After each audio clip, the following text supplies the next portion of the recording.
Does your heart start to pound, your palms get sweaty, and your mind goes completely blank the moment somebody says, "Hey, can I give you some feedback?"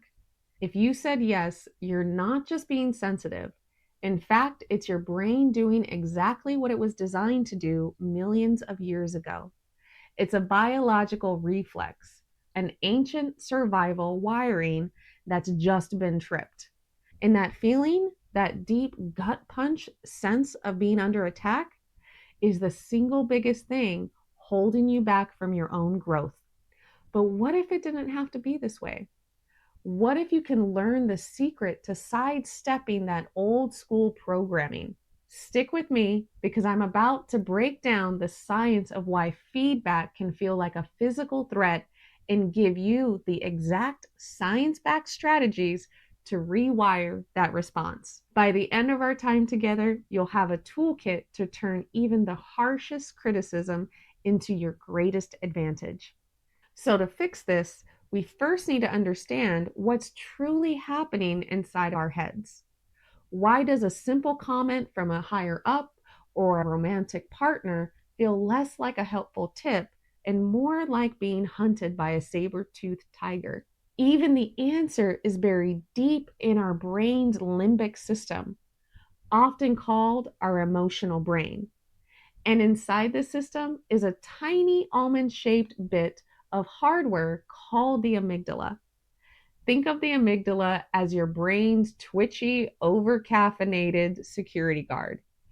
Its one and only job is to scan for threats. When it thinks it sees one, it sounds the alarms, triggering the fight or flight response.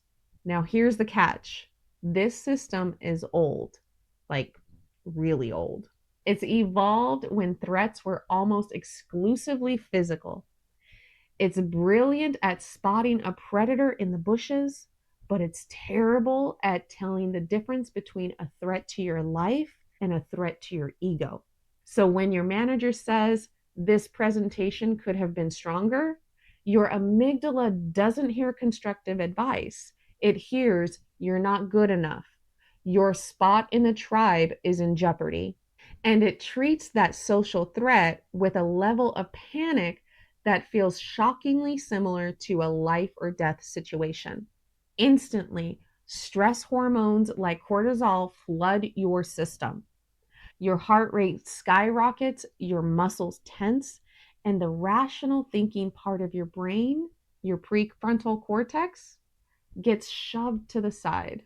Your brain literally starts diverting power away from logical thought and towards pure survival. This is why your brain goes blank or why you immediately get defensive. You've lost the ability to think clearly because you've been thrown into a primal emotional reaction.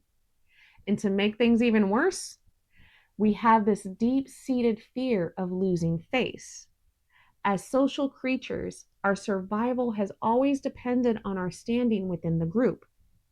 Criticism can feel like a direct hit to your social worth, a public demotion. The threat to our self esteem is so powerful that our brain treats it like an existential crisis. It's not just about the feedback, it's about what we think the feedback says about our value as a person. So let's be clear here: that hot, defensive, anxious feeling you get isn't a character flaw. It's your biology doing its thing. And understanding is the first step to taking control back. If we're biologically wired to react this way, are we just doomed to dread feedback forever? No, not a chance. Thanks to an incredible property of our brain called neuroplasticity, we can physically forge new neural pathways and change our response over time. The secret isn't to stop the feeling from ever happening, it's to have a game plan for when it does. Here are 6 science backed strategies to do just that. Strategy 1: master the 4-second pause. The second you get hit with criticism, your amygdala wants that instant knee jerk reaction. Your job is to deny it of that satisfaction. The first and most powerful thing you can do is just pause. Take one deep breath, count to 4, and this tiny action does something incredible. It creates a buffer between the emotional trigger and your response. In that 4-second window, you give the rational part of your brain, the prefrontal cortex, a fighting chance to catch up. You're consciously interrupting the hijack. Breathing deeply also calms your nervous system, slowing your heart rate and telling your body that no, you're not actually being chased by a predator. Before you say a single word, just pause and breathe. It's the foundation for everything else. Strategy 2, be a detective, not a defendant. Your gut instinct is to defend yourself, to explain the criticism is wrong or unfair. You're put on trial and you immediately become the defendant.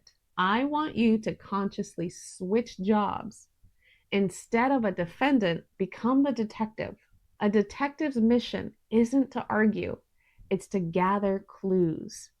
Your only goal is to listen and understand the other person's reality, whether you agree with it or not. So lean in with genuine curiosity instead of jumping in with, but I did it this way because. Try asking questions like, that's interesting. Can you walk me through a specific example of what you mean? This flips the dynamic from a confrontation into a collaboration. You're no longer defending your ego, you're solving a puzzle together. Not only will you get more useful information, but you'll also make the other person feel heard and respected.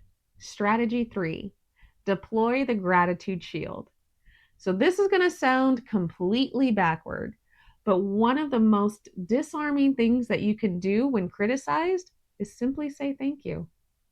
Expressing gratitude, even for feedback that stings, is like a superpower. It gives 3 things all at once. First, it kills any tension in the room. Second, it signals to the other person that you're mature and open to growth, which makes them want to be more helpful. And third, it sends a powerful message to your own brain. By saying thank you, you're reframing the moment. It's not an attack, it's a gift of information. It can be as simple as, thank you for taking the time to tell me this. Or, I really appreciate you bringing this to my attention. This one phrase can stop an emotional spiral dead in its tracks. Strategy 4, practice cognitive diffusion. This is a game-changing technique from modern psychology. Criticism hurts so much because we fuse with the negative thoughts it triggers. We let the thought, I'm a failure, become the reality, I am a failure. Cognitive diffusion is the practice of creating distance from your thoughts, seeing them for what they are, which are just words floating through your mind. Here's how to try it. When you get criticized and that nasty inner voice pipes up, mentally take a step back. Imagine the words, I'm a failure, typed out on a screen. Now change the font to something ridiculous, like Comic Sans. Hear the words spoken in Mickey Mouse's voice.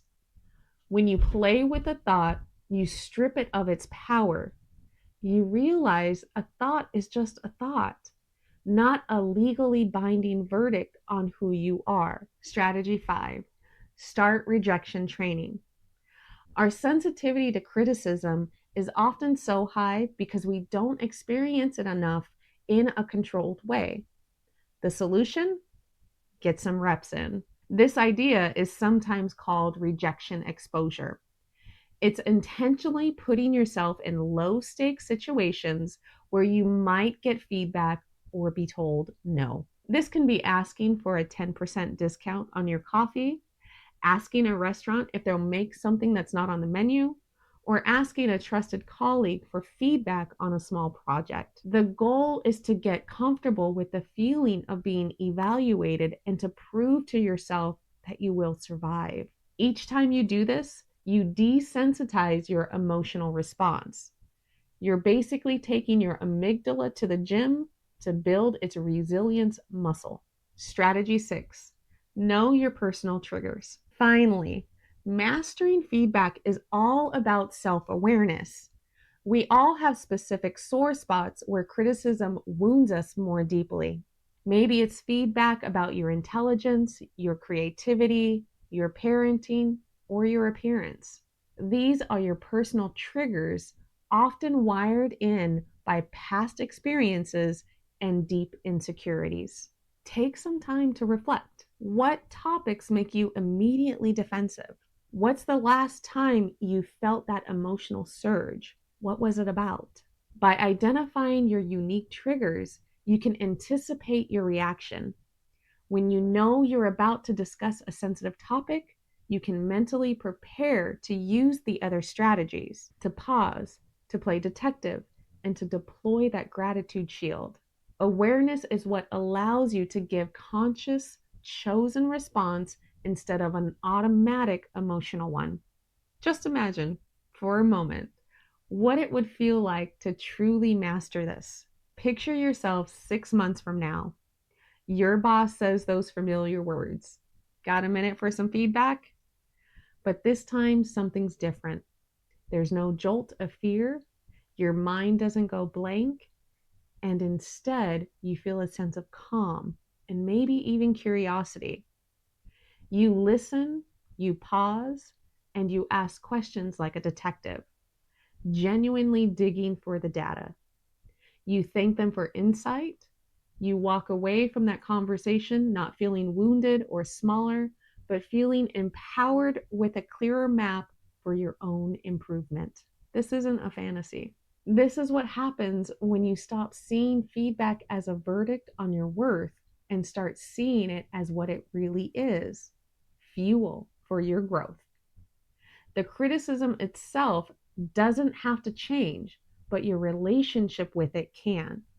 It transforms from a source of pain into the most powerful engine for your development. So now you know why criticism can hit so hard. It's not just about the words someone says, but how your brain interprets them.